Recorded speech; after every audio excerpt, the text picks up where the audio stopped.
గేదెలు గాయటాన్ని చదువుకున్నట్టు చేస్తే డైరీ పెట్టుకున్నాడు, చాలా మంచి పని చేస్తున్నాడు అంటారు. అదే ఫార్మింగ్ చేస్తే ఆర్గానిక్ ఫార్మింగ్ అంటారు, మనం అంటే రైతు అంటారు. సో కాన్ఫ్లిక్ట్ పల్లెటూళ్ళలో అంటే ఫార్మర్స్ గా ఉన్న ప్రతి ఒక్కళ్ళకి కనెక్ట్ అవుద్దండి. ఫార్మర్స్ గా ఈ జనరేషన్ ఎందుకు ఉండట్లేదో కూడా ఒక కరెక్ట్ రీజన్ పట్టుకున్నారు. So very grateful to you, ఎందుకంటే అంత రూటెడ్ గా వెళ్ళి స్టోరీ చెప్పగలుగుతాను. అవును సార్, అది మీరు చెప్పిన పాయింట్ రైట్ సార్. అది అసలు మేజర్ గా ఈ సినిమా చేయడానికి బ్యాక్ ఆఫ్ ద మైండ్ అది ఒకటి ఉంది. ఏంటంటే యంగ్ జనరేషన్ పల్లెటూరులో వ్యవసాయం వదిలేస్తున్నారు. అయితే దానికి మనం ఏం చేయలేము, కానీ యాజ్ ఎ ఫిల్మ్ మేకర్ గా నేనేం చేద్దాం అనుకున్నానంటే, స్క్రీన్ మీద కుర్రోడు వ్యవసాయం నమ్మి వ్యవసాయం చేస్తా ఉంటే కొంతమందికి అది చాలా సరదాగా ఇన్స్పిరేషనల్ గా అనిపిస్తుంది, ఆ లైఫ్ కనిపిస్తుంది. సో ఆ రకంగా అంటే ఆల్మోస్ట్ 2 decades అయిపోయింది సార్ స్క్రీన్ మీద రైతుని హీరోగా. అవును సార్, అవును.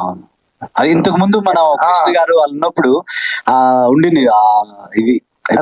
మీరు రైతుని హీరోని చేశారు. Thank you sir. సో ఏం చేశారు అంటే ఆల్మోస్ట్ చాలా పోగొట్టుకున్నానని చెప్పారు, ఫైనాన్షియల్ గా అంటే మెంటల్ గా కాదు. సో ఏంటి ఇంత స్ట్రగుల్స్ లో కూడా ఈ జర్నీ కంటిన్యూ చేయడానికి వాట్ ఈస్ యువర్ మోటివేషన్? అదే సార్, నేను ఫిల్మ్ ఇండస్ట్రీకి వచ్చినప్పుడే డిసైడ్ అయ్యాను ఏంటంటే ఏవో ఒక సినిమాలు తీసేయకూడదు, ఒక కైండ్ ఆఫ్ ఫిల్మ్స్ తీయాలి. వేరే మోటివేషన్ ఏం లేదు. క్రియేటివిటీ, కంటెంట్ అది జనాల్లోంచి, రియల్ లైఫ్ సొసైటీలోంచి తీసుకురావాలి అన్నది మేజర్ ఎజెండా నాకు. కథ నేను చూసి శ్రీకాకుళం ఏరియాలో పెరుగున్నాను కనుక ఆ ఏరియాలో ఉన్న కథ నాకు చాలా బాగా అనిపించింది. ఆ మనుషులు చాలా బాగా అనిపించారు. అది చెప్పాలి అనుకున్నాను. రిలీజ్ అవుతుందో లేదో తెలియదు, కొత్త యాక్టర్స్. బట్ మనం సంకల్పం పెట్టుకొని మనం ఫుల్ ఫ్లెడ్జ్డ్ డెడికేషన్ పెట్టి చేస్తే మంచి జరుగుతుంది అని ఒక్కటే నమ్మాను. అది రిజల్ట్ తో సంబంధం లేదు, చేయాలనుకున్న సినిమా చేశాను అనమాట. సో ఇప్పుడు చూస్తే అలానే ఉంది. మధుశాలిని గారు రావడం కానీ అవన్నీ వీఆర్ హ్యాపీ. అంటే గీతా సైన్ గారి కోసం కన్యాకుమారి కోసం గీతా సైన్ అంటే అర్థం కదా సార్? అంటే ఫస్ట్ కథ అనుకున్నారా, లేకపోతే కథలోంచి వచ్చారా, ఈవిడతో సినిమా చేద్దామని కన్యాకుమారి? లేదు సార్, నేను అసలు ఫస్ట్ కథే, అసలు యాక్టర్స్ తో సంబంధం లేదు. తిను ఉండింది ఫస్ట్ ఏం ఫిల్మ్ చేస్తున్నావు అంటే ఇలా చెప్పాను. బట్ తను ఎప్పుడు నాకు నేను ఆడిషన్ చేస్తానని తన మొక్కమాటంకి అడగలేదు, నేను తను చేయలేదులే అని వదిలేసాము. చాలా మందిని చూసాము. దాని తర్వాత తను ఒక్క ఆడిషన్ ఇస్తాను చూడండి అంది. సో ఆడిషన్ ఇచ్చిన తర్వాత అప్పుడు వి ఫెల్ట్ గుడ్ అనమాట. మళ్ళీ ఇంకొకసారి ఆడిషన్ చేయించాము. దాని తర్వాత వి టుక్ మనుషులు. సో ఈ సినిమా ప్రజెంట్ చేయడానికి మీ పర్సనల్ రీజన్ చెప్పారు, కానీ సినిమా ప్రజెంట్ చేయడానికి చాలా ఫైనాన్షియల్ రీజన్స్ కూడా అవసరం అవుతాయి. దానికి మోటివేషన్ ఏంటి? అంటే ఈ సినిమా ముందుకు తీసుకెళ్లాలంటే ఇప్పుడు చాలా అన్సర్టనిటీస్ చూస్తున్నాం ఇండస్ట్రీలో. సో థియేటర్స్ కి ఆడియన్స్ రావటం కూడా తక్కువైందని అంటున్నారు, బట్ కంటెంట్ ఓరియంటెడ్ సినిమాలు ఎప్పుడు గెలుస్తూనే ఉన్నాయి. What is your gut feeling? మీరు అన్నట్టు ఆయన ఎలా కష్టపడ్డారో నేను అలాగే కష్టపడ్డానండి. అన్ని పూలప్ చేసుకుని I wanted to extend our full support ఈ టీమ్ కి, బికాస్ కంటెంట్ బేస్డ్ ఫిల్మ్స్ అది చెప్పి ఏదో రిపిటేటివ్ గా నాకు అనాలని లేదు. బట్ ఒక లవ్ స్టోరీని మనం ఎన్నో లవ్ స్టోరీస్ అంటే ఒక rich girl, different combinations, uneducated, educated ఇవన్నీ చూసేసాం. బట్ ఇంత అథెంటిక్ గా ఫార్మర్స్ కానివ్వండి, లేకపోతే అగ్రికల్చర్ గురించి ఆ రియల్ ఎమోషన్ ఏదైతే నేను ఎప్పుడైతే చూసానో ఆన్ స్క్రీన్, నాకు అది చాలా బాగా అనిపించింది. బికాస్ మనందరికీ సొసైటీలో డాక్టర్స్ కావాలి, లాయర్స్ కావాలి, పోలీస్ వాళ్ళు కావాలి, అందరు కావాలి. అలాగే రైతులు కూడా అంతే ఇంపార్టెంట్. అదేమీ చిన్నది కాదు. దాన్ని మిగతా వేరే పొజిషన్స్ కి ఎంతైతే ఇంపార్టెన్స్ ఇస్తారో అన్నిటికంటే ఎక్కువ ఇంపార్టెన్స్ రైతులకి ఇవ్వాలి అని నేను నమ్ముతాను. ఎందుకంటే పొద్దున్న లేచినప్పటి నుంచి ఫస్ట్ మనం తిండితో స్టార్ట్ చేస్తాం. వాళ్ళు లేకపోతే there is nothing for us అని నా అభిప్రాయం. అండ్ ఇలాంటి ఒక బ్యూటిఫుల్ స్టోరీ అండ్ పర్ఫార్మెన్సెస్ అయితే అద్భుతంగా చేశారు. When it is coming forward అంత ముచ్చట్గా ఉన్నప్పుడు how could I hold back and not give it my all. So ఆ ప్రాసెస్ లో I thought let's go all out which ever possible way. And మేము 27th కి రావడానికి కారణం, వినాయక చవితికి రావడానికి కారణం కూడా అదేనండి. బికాస్ ఫెస్టివ్ సీజన్, ప్రతి ఇంట్లో వాళ్ళందరూ గ్యాదర్ అవుతారు, మంచి టైం స్పెండ్ చేయాలనుకుంటారు. అలాంటి టైంలో ఇలాంటి ఒక మూవీ వస్తే I'm sure they will also be very very happy. And yeah, it's not just about what we are bringing to the table. I'm very confident that we are coming with a beautiful story. Madhu garu, yeah, hi, myself Hema Mali here. So hi Hemaji. Yeah, so actually trailer నిజంగానే చాలా చాలా బాగుంది. ఆ caption పెట్టినట్టు organic ప్రేమ కథ ఏదైతే ఉందో అదంతా యాప్ట్ గా సెట్ అయినట్టుంది. బట్ మేము కితకితల్లో చూసి చాలా ఎంజాయ్ చేసాం. మీ రోల్ కావచ్చు, మీ క్యారెక్టరైజేషన్ కావచ్చు. ఇందాక శ్రవంతి గారు చెప్పినట్టు అప్పటికి ఇప్పటికి అలాగే ఉన్నారు, ఏం చేంజ్ అవ్వలేదు. బట్ ఇన్ని రోజులు ఏమైపోయారు, మధ్యలో గ్యాప్ ఎందుకు వచ్చింది? అండ్ ఈ సినిమాని ప్రెజెంట్ చేశారు, అండ్ ఫర్దర్ గా ఏదైనా డైరెక్షన్ సైడ్ కూడా వెళ్దామని ఉందా? What is your thought? Actually అండి, నన్ను అందరూ అడుగుతారు గ్యాప్ వచ్చింది అని. థింగ్ ఇస్, నేను చాలా పిక్కి. అన్ని అంటే చిన్నప్పుడు తెలియక ఏది పడితే చేసేసి చేతులు కాల్చుకుని అర్థమైంది ఏంటి అంటే, ఏది పడితే చేయకూడదు. నచ్చిన film that you connect with, that you think you can do justice, pick those scripts. దానివల్ల నేను చాలా పిక్కిగా చేయడం మొదలు పెట్టాను. అండ్ అఫ్ కోర్స్ తెలుగులో Goodachari was my last theatrical release. దాని తర్వాత నేను వెబ్ సిరీస్ చేశాను, క్రిష్ గారిది నైనాస్ చేశాను, ఎక్స్పైరీ డేట్ శరత్ మార్క్ గారు ప్రొడ్యూస్ చేశారు. అండ్ తమిళ్లో బాలా గారు ఒక ఫిల్మ్ ప్రొడ్యూస్ చేశారు, విచిత్రన్ అని, అది మలయాళం మూవీ రీమేక్. అండ్ ఇంకొక ఫిల్మ్ రేంజర్ అండ్ సిబిరాజ్ తో తమిళ్లో చేశాను. So in the meanwhile నేను వేరే లాంగ్వేజెస్ కి వెళ్ళి వేరే ఫిల్మ్స్ చేస్తున్నాను. బట్ యా, తెలుగులో this he's been after Goodachari, this will be my presentation. And ఇది కాకుండా there's another film that I produced and directed andi, that is under post production. Soon I'll come forward with that as well. Okay, yeah, all the very best. Thank you Srujan garu. So thank you so much andi for bringing such kind of content. నాకు mainly last dialogue బాగా నచ్చింది, బర్రెని నిన్ను ఒకేలా చూస్తాను అన్నది. That was గేదెని. So that was like pure organic, అక్కడే కనిపించింది అనమాట. అయితే టైటిల్ చూసుకుంటే సీతాకోక చిలుకలో అది పెట్టడం వల్ల, అంటే like you are showcasing heroine characterisation, ఒక బటర్ఫ్లై ఆర్క్ ఉంటుంది అన్నది చూపించడం వల్ల అలా డిజైన్ చేశారా, లేదంటే ఏంటి? Yeah, there is an idea behind it. అవునండి, బేసిక్ గా పంట పొలాల్లో యాక్చువల్ గా సీతాకోక చిలుకలు ఎక్కువ ఉంటాయి, చాలా ఎక్కువ ఉంటాయండి. మనం బేసిక్ గా బయట తిరుగుతూ ఉంటాయి, కనిపిస్తూ ఉంటాయి, కానీ పంట పొలాల్లో చాలా ఎక్కువ ఉంటాయి అనమాట. కన్యాకుమారి బేసిక్ గా ఈ ఫిల్మ్ తిరుపతి అనే అబ్బాయి ప్రేమించిన కన్యాకుమారి అనే అమ్మాయి సినిమా. ఇట్ లవ్ స్టోరీ అని కాదు, ఇదేంటే ఒక తిరుపతి అనే రైతు ప్రేమించిన కన్యాకుమారి సినిమా. It's all about Kanyakumari. ఆ అమ్మాయి క్యారెక్టర్ మీద కనుక అలా పెట్టాను అనమాట. Okay, all the very best Ankita. Thank you madam.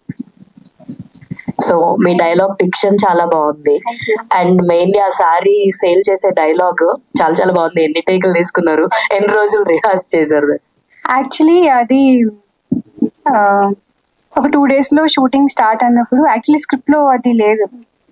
So మేము షాపింగ్ మాల్కి వెళ్ళి నేను ప్రాక్టీస్ చేయడానికి వెళ్ళాను, శారీ ఫోల్డింగ్స్ అవన్నీ. సేల్స్ గర్ల్తో నేను ప్రాక్టీస్ చేస్తున్నప్పుడు అక్కడ సార్ అన్న ఒక సీన్ పెట్టారు నార్మల్, కానీ శారీస్ అలా చెప్పడం కాదు, it was a different scene. Sir అన్నారు వెళ్ళి అడగండి ఒకసారి, టైప్స్ ఆఫ్ శారీస్ ఒకసారి అడిగి నోట్ డౌన్ చేసుకొని నాకు చెప్పండి అన్నారు.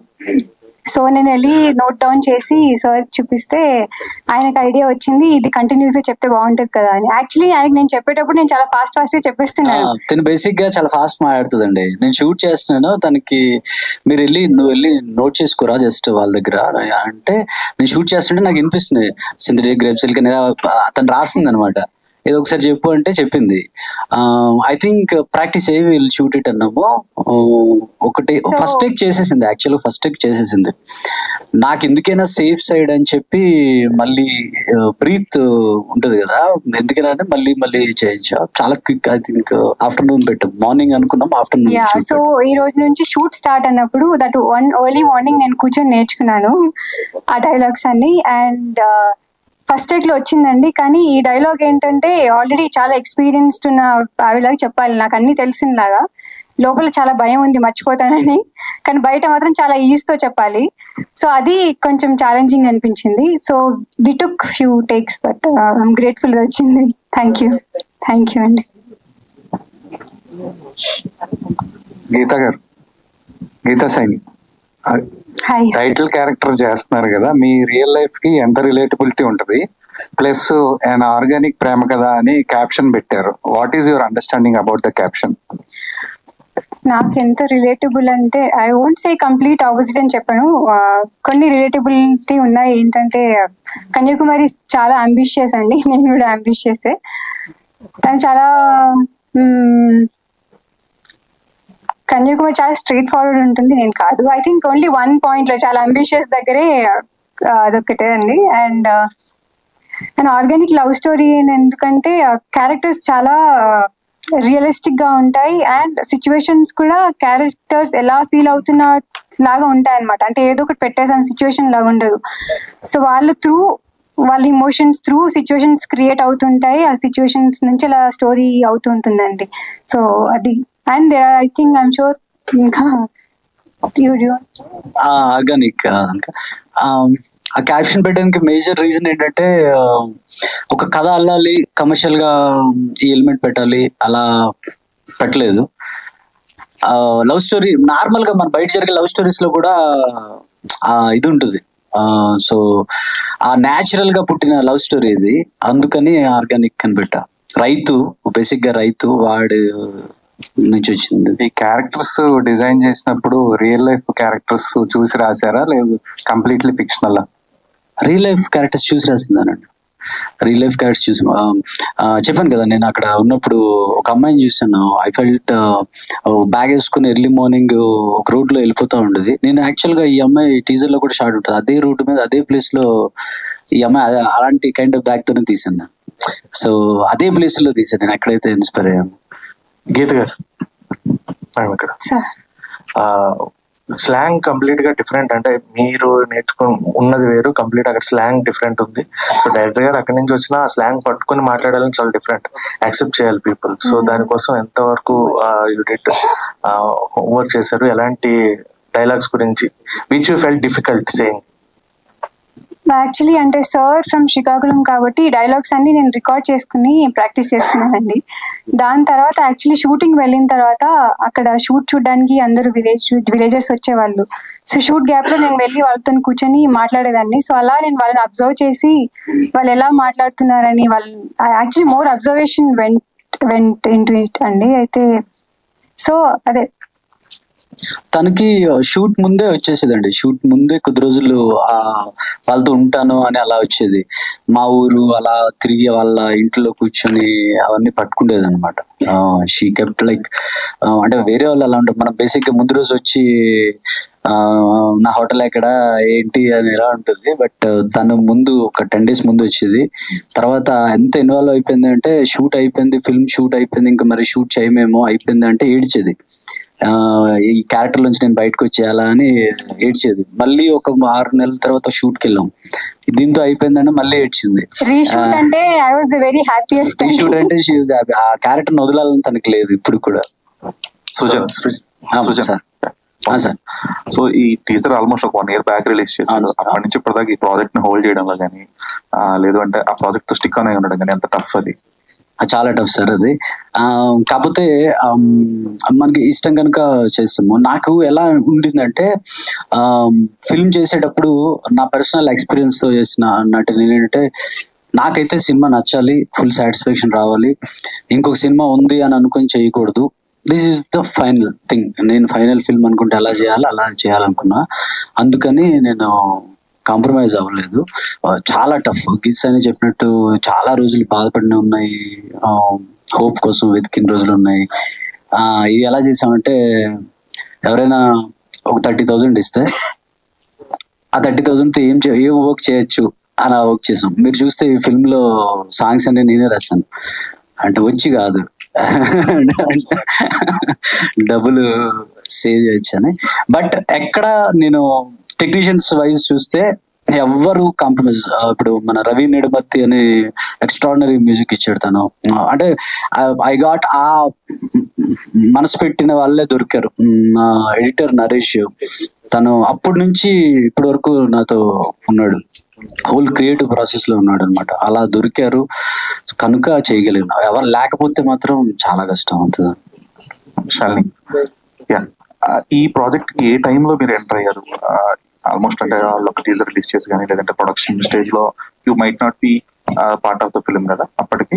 సో ఏ స్టేజ్ లో ఉన్నప్పుడు ఈ ప్రాజెక్ట్ లో మీరు ఎంటర్ అయ్యారు? At the same time what is the value addition you added to the film? ఏ స్టేజ్ లో ఎంటర్ అయ్యారు? I think they were almost done అండి. Just one last leg of work was left. చిన్న వాళ్ళవి patch work something that. ఆ టైంలో నేను enter అయ్యాను. And see, more than me adding any value, my objective is to give them the right platform they deserve. Because ఎంతో మంది ఎన్నో సినిమాలు చేస్తారు, కరెక్ట్ ప్లాట్ఫామ్, కరెక్ట్ ప్రమోషన్స్ లేక రీచ్ కావు. So my attempt here is to మీ అందరి ద్వారా to make sure that the word spreads and everybody watches this movie and enjoys it.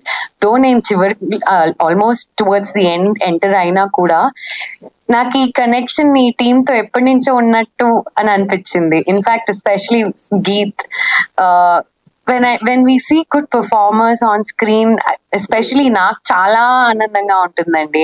ఇంత చక్కగా తెలుగు మాట్లాడుతుంది, హైదరాబాద్ పిల్ల, అండ్ ఇంత కష్టపడింది, ఇన్ని మంత్స్ అక్కడ ఉంది, వాళ్ళ దగ్గరికి వెళ్ళి సారీ ఎలా ఫోల్డ్ చేయాలి, ఇంత డ్రిల్ అంతా చేసింది, మెథడ్ యాక్టింగ్ అంతా చేసేసింది అంటే ఇట్స్ అ కమెండబుల్ జాబ్.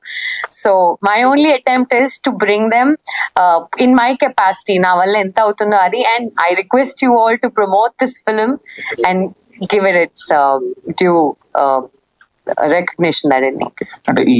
అంటే లాస్ట్ స్టేజ్ ఎంటర్ అయినప్పటికి కూడా ఫండ్స్ మొబిలైజేషన్ కంటే ఈ సినిమాని ఇందాక కుమార్ గారు అడిగినట్టు ఆ రిలీజ్ అనేది పెద్ద బిగ్గెస్ట్ ఆస్పెక్ట్ అది. So what kind of support you get from the industry for the release కానీ థియేటర్స్ విషయంలో కానీ?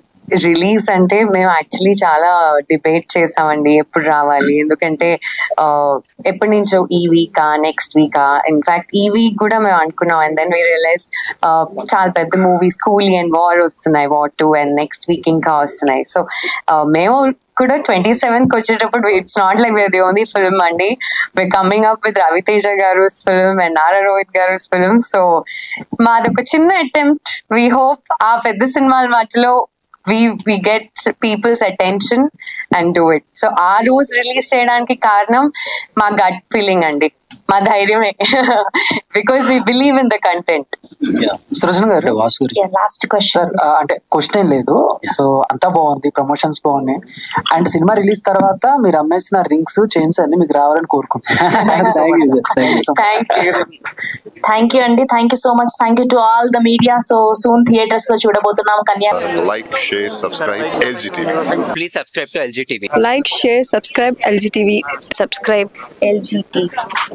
Please like, share, subscribe LGTV. దీన్ని మీరందరూ కూడా లైక్ చేయండి, సబ్స్క్రైబ్ చేసుకోండి. ఆ పక్కన ఏదో గంట ఏదో పెడతారు, అది కూడా వీలైతే కొట్టండి. Guys, please do subscribe LGTV. Have a good day. Thank you.